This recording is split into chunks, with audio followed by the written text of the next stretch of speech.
I am Jesse Clayton, the technology specialist in the Learning Commons.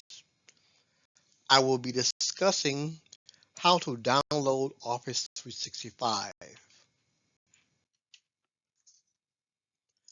Go to www.tsc.fl.edu.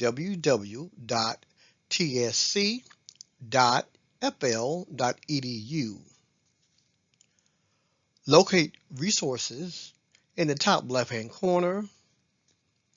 Click IT Help Desk. If you have an older version, uninstall it first. Students have 5 copies available. You have access to the free Word, Excel, and PowerPoint. While you're typing, it's saving for you automatically.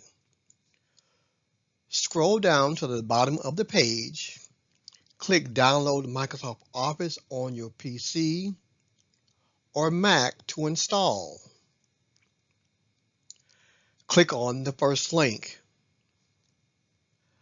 Allow yourself enough time for the software to download.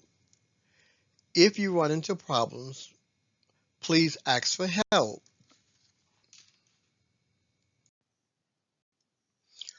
I am Jesse Clayton, the technology specialist in the Learning Commons.